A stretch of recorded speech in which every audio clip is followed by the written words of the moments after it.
بسم اللہ الرحمن الرحیم۔ سورہ بقرہ، الف لام میم سپارہ پہلا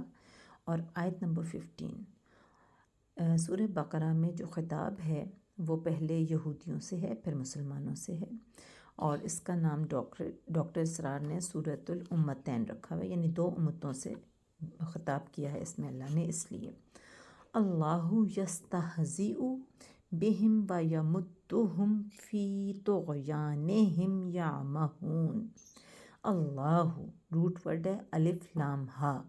اس کا مطلب ہے معبود۔ اللہ یستہزئ، ہا زا الف اس کا روٹ ورڈ ہے اور اس سے پہلے یتان کا یا لگ گیا ہے، اس کا مطلب ہے یہ فعل مضارع ہے، یا تو اس کا مطلب حال میں ہوگا یا مستقبل میں ہوگا، ٹھیک ہے، یعنی کہ وہ ایک مرد مذاق اڑاتا ہے یا اڑائے گا، یعنی یہ اللہ کے لیے تو مرد ہم نہیں کہیں گے، یعنی اللہ مذاق اڑاتا ہے یا مذاق اڑائے گا، اور صیغہ ہے واحد مذکر غائب کا، ٹھیک ہے، اللہ مذاق اڑاتا ہے بہم، بازر بی جو حرف جار ہے اور اس کا مطلب ہے ساتھ، ہم ضمیر ہے اور یہ ضمیر ہے جمع مذکر غائب کی، ہو، ہما، ہم اور ہم ایک ہی بات ہے، ٹھیک ہے، اللہ ان سب کا مذاق اڑاتا ہے، یعنی یہودیوں کی، منافقوں کی بات ہو رہی ہے، منافقین کی، وا اور حرف عطف ہے، یمدہم، یمدو ایک ورڈ ہے اور ہم ضمیر لگی ہوئی ہے، یمدو، پھر آپ دیکھیں اس کا روٹ ورڈ ہے میم دال دال، مد، مد کا مطلب ہے ڈھیل دینا۔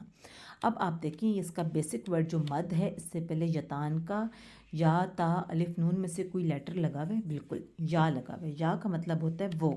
ٹھیک ہے، تو اس کا مطلب ہے وہ ڈھیل، کیونکہ یا لگ گیا تو اس کا مطلب ہے یہ فعل مضارع ہے،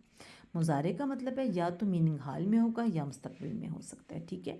تو وہ ڈھیل دیتا ہے یا وہ ڈھیل دے گا، ایک تو اس کا مطلب ہے یہ جو اتنا سا یمدو ہے نا، وہ ہے واحد مذکر غائب اور فعل مضارع، ٹھیک، یعنی کہ اللہ ڈھیل دیتا ہے یا وہ اللہ ڈھیل دے گا، اور ہم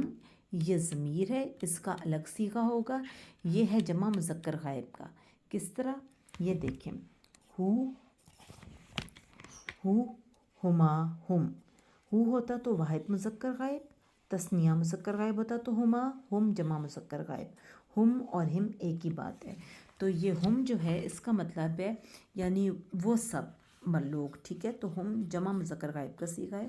یعنی اللہ جو ہے وہ ڈھیل دیتا ہے ان سب کو، کن کو، یہودیوں کو، منافقین کو، ٹھیک ہے، اللہ تعالیٰ مذاق کرتا ہے یا مذاق کرے گا ساتھ ان کے، ان سب کے، اور ان سب کو ڈھیل دیتا ہے، یعنی ان سب کو اللہ تعالیٰ نے کھلا چھوڑ دیا ہے کہ وہ ان کے جو ان کا کفر ہے، یا یعنی جو ان کی عادتیں ہیں، جو ان کی سرکشی ہے، سرکشی سے مراد ہے کہ جیسے سمندر ہے نا، تو وہ اپنی حدود میں رہتا ہے، جب وہ اپنی حدود سے باہر نکل جاتا ہے نا تو وہ اس میں طغیانی جو آ جاتی ہے نا، تو اس طغیانی کو سرکشی کہتے ہیں۔ اسی طرح جب انسان اپنی حدود سے باہر نکل جاتا ہے نا، یعنی اللہ تعالیٰ کی قائم ہوئی ہوئی حدود سے، تو اس کو سرکشی کہتے ہیں، تو اللہ تعالیٰ کہتا ہے جب یہ انسان یا منافقین یا یہودی جب اپنی حدود سے باہر نکل جاتے ہیں نا، تو اس کو سرکشی کہتے ہیں، تو اللہ تعالیٰ کہتے ہیں جب یہ سرکش ہو جاتا ہے انسان اور یہ یہودی منافقین، تو اللہ کہتے ہیں میں ان کو پھر ڈھیل دے دیتا ہوں، پھر اللہ کا یہ مذاق کرنے کا انداز ہے کہ جب میں ان سے جواباً مذاق کرتا ہوں تو میں ان کو ان کے کاموں میں ڈھیل دے دیتا ہوں، فی یہ حرف جار ہے، اس کا مطلب ہے میں، طغیانہم ان کی سرکشی میں، طغیان،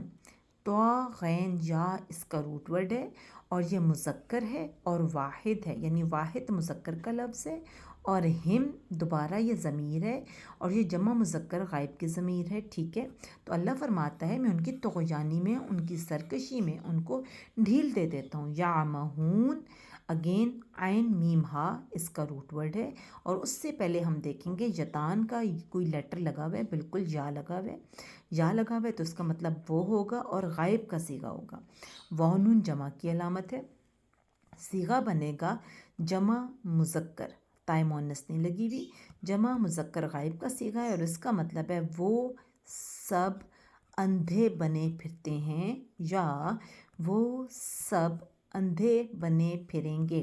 یا وہ سب بھٹکتے پھریں گے، یا وہ سب بھٹکتے پھرتے ہیں، یعنی کہ نور ہدایت سے بھٹکتے پھرتے ہیں یا نور ہدایت کی وجہ سے اندھے بنے پھرتے ہیں۔ اللہ تعالیٰ ان سے نور ہدایت سلب کر لیتا ہے۔ یہ اللہ کا سزا دینے کا اور مذاق کرنے کا طریقہ ہے کہ اللہ تعالیٰ ان سے ہدایت ہی لے لیتا ہے۔ جیسے کہ وہ اللہ فرماتا ہے، ایک حدیث کا مفہوم ہے کہ انسان جب ایک گناہ کرتا ہے تو اللہ تعالیٰ اس کے دل پہ ایک کالا ڈاٹ لگا دیتے ہیں،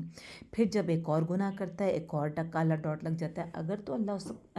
انسان اللہ سے اس وقت معافی مانگ لیتا ہے تو اللہ تعالیٰ وہ ڈاٹ ہٹا دیتا ہے اور اس کا دل پھر صاف کر دیتا ہے اس کی توبہ کرنے سے، سچی توبہ کرنے سے۔ لیکن اگر وہ انسان دوبارہ پھر گناہ کرتا ہے پھر کالا ڈاٹ لگ جاتا ہے، حتیٰ کہ اتنے کالے ڈاٹ لگ جاتے ہیں کہ اس انسان کا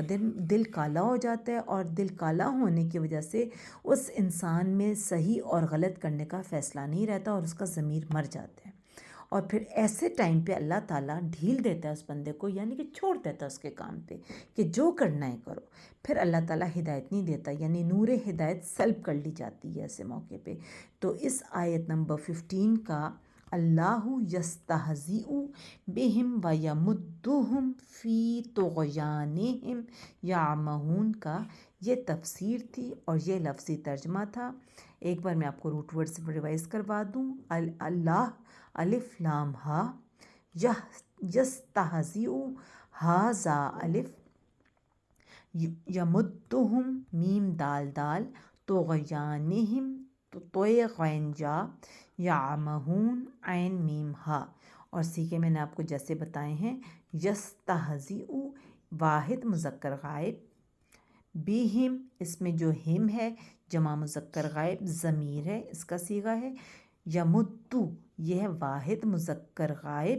لیکن ہم جو ہے وہ ضمیر وہ جمع مذکر غائب کی ہے۔ اور طغیانہم میں جو ہم ہے اس کی ضمیر ہے جمع مذکر غائب کی، اور طغیان جو ہے طغی یہ واحد اور مذکر کا لفظ ہے۔ یعمہون جمع مذکر غائب کا صیغہ ہے، اور بالکل اس کا مطلب ہے وہ سب اندھے بنے پھرتے ہیں، بھٹکتے پھرتے ہیں۔